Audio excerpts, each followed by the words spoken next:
For those of you who have been avid Cincy Jungle readers for a while and know that I've been with that site for a handful of years now, you might remember a series of posts that I put together, and it's usually around this time of year, especially into training camp, when we start seeing more players, more of these young guys, more of basically more playing time in games and practices from guys that either are very young on the spectrum and haven't had a lot of experience, or are guys that who have been there for maybe a couple of years and just haven't quite lived up to expectations yet. But I usually do a kind of a top 10 potential breakout players of 2017 for the Bengals. And what I'm kind of going to do is I'm going to start doing these, and I'll do these with my co-hosts as well. We're going to start kind of doing these in video format, and then obviously putting them into a post and explaining all of that stuff as those go up. But I wanted to start with a guy that might be sort of predictable, because he might be slated for a starting role in 2017. And that's Andrew Billings, the defensive tackle that the team drafted last year. Now, if you remember, weight room monster in terms of all kinds of the power type of lifting that is required or really makes an effective defensive tackle. He looked really good in early parts of camp last year, and was going to be a guy that at a minimum was going to be a rotational type of player up front for the Bengals on that defense. Now, we all know the story. He hurt his knee and he was out for the rest of the year, and just a shame that his career kind of hit a major speed bump before it really got started. But in early portions of mini camp and training camp and whatnot, he looked every bit of the part of a guy who should have been a first or second round tackle.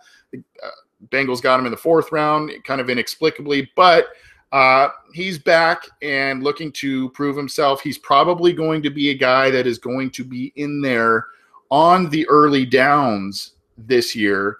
So he's probably not going to be a 3-down guy. At most, he'll probably be a 2-down guy, especially early on.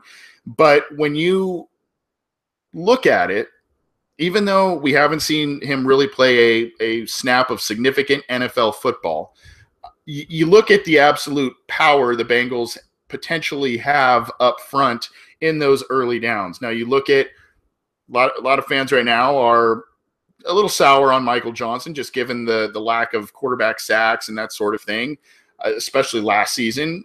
Understandable, but still a an effective player at times, and a guy that has length and power. You look at the other defensive end spot, you have Carlos Dunlap, even more powerful guy, a guy with enormous wingspan as well, and can really push tackles back into the pocket. And then, of course, you have Geno Atkins, the guy who is the shortest and close to weight-wise being one of the smallest on the defensive line. And you've seen him with regularity push some of the squatty, strong interior offensive linemen back into quarterbacks' laps as well. And now you got Billings in there. He's a huge guy in terms of stature. So there's a lot of power up front, and I think because of the surrounding talent that Billings has, namely Atkins right next to him, who's going to command a lot of double teams, I think Billings could be poised for a breakout year. Now, when we say breakout, it obviously all that stuff kind of it's up to interpretation. So am I saying Andrew Billings is going to be a Pro Bowl player in 2017? Not necessarily.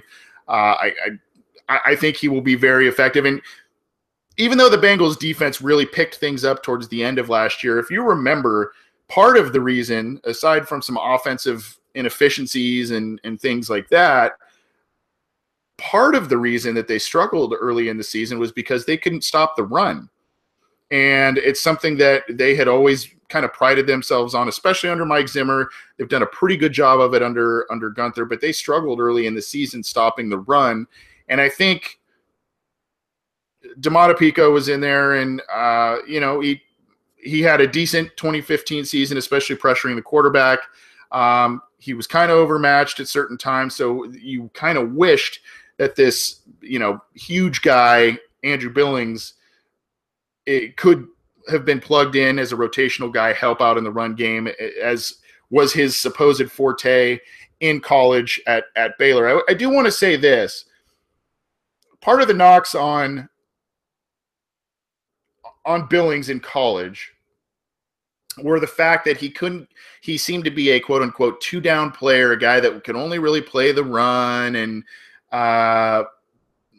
just wasn't a guy that really pressured the quarterback. Well, you look at, he had 8.5 sacks in 3 seasons with the Bears, 5.5 in the last season with them in 2015. So he's not completely ineffective at getting to the passer. Now, a big guy like that isn't going to be, a double-digit sack kind of guy every year or anything like that. But if he can stop the run with effectiveness and get freed up at times because of the other talent on the defensive line to get into the quarterback, maybe get a couple of sacks on the season, I think that's going to be huge for this team because, again, even though the defense played well down the stretch, you also saw a little bit of an inconsistency in terms of, well, comparative to previous years with this Bengals team. You saw a little bit of inconsistencies with the pass rush. So I think that Billings might be able to take advantage of some of these opportunities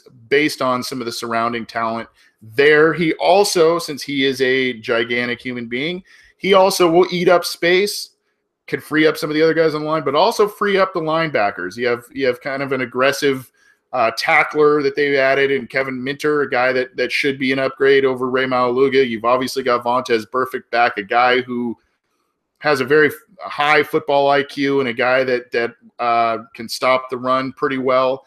So if he can kind of eat up space as well as some of those other guys up front, and even though he's not getting on the stat sheet, Billings should be an effective guy and possibly one of those breakout type of players for the Bengals. Again, not necessarily talking Pro Bowl, not necessarily talking one of the best defensive tackles in football, but a guy who could be a very good player on that defense and a guy that they could rely on and get some things out of that they didn't necessarily get the same things out of, whether it be Pecco or the other rotational guys in there. But as we mentioned on this program before too, that defensive tackle spot is going to be one of the most heated position battles of the summer at training camp.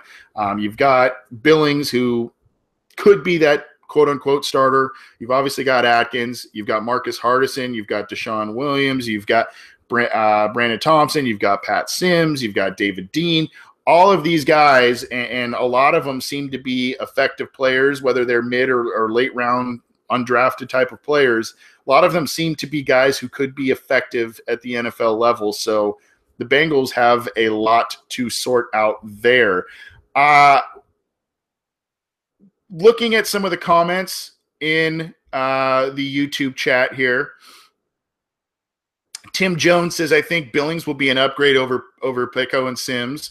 I think a lot of people think that. And I've always been a big Pat Sims guy, by the way. Always been a big Pat Sims guy. I think he's an underappreciated guy on this defense. I think he's played well, even as a rotational guy. He's played well in some of the team's biggest games. I remember him having quite a few nice plays against the Steelers. He's another guy who's a big space eater, and I'd like to see them hang on to him. But as I've said before, when you look at the battle of potentially of the veterans, if you will, the veteran backups, you look at Sims and Thompson. I don't know that they keep both of them. Maybe they keep one. Maybe they do keep both. But I think they are getting young. This team is getting younger. And I don't know that they'll keep both Sims and Thompson. Thompson's been a kind of an up and down player, battled some injuries as well. So kind of interest. Those are two interesting guys to watch. Greg L in the YouTube chat says, I like Sims though for a backup as well. So you know, I think that's obviously one of the position battles to watch. But I do think Andrew Billings is a guy that could break out in a pretty big way for the Bengals this year, especially in a division where you have a Le'Veon Bell. You've got Cleveland, who for all their faults, they can still run the ball relatively well. And you know, I and the offensive lines that the other teams in the AFC North present. I mean, again, we're talking about Cleveland. They added Zeitler. They have Joe Thomas. They've got a pretty good little line there. Baltimore is usually pretty decent. The Steelers are pretty good. So having those effective defensive linemen and having a big guy like Billings there, I think, is going to be a potential breakout player for the Bengals. And I think, I think he might surprise some people when it comes to rushing the passer, like I mentioned before. If you think you've got some potential breakout guys, let us know. We're going to continue to be doing these over the next handful of weeks, and we'll also, as I mentioned, be posting these on Cincy Jungle. We'll probably be splitting these up, the audio snippets and whatnot as well. So download those, check it out on Cincy Jungle. But we're starting with Andrew Billings, maybe a little predictable when we talk about a possible breakout player, but you got to start somewhere, and I think he's a good place to start. So keep it glued here. We'll do some more potential Bengals breakout players of 2017.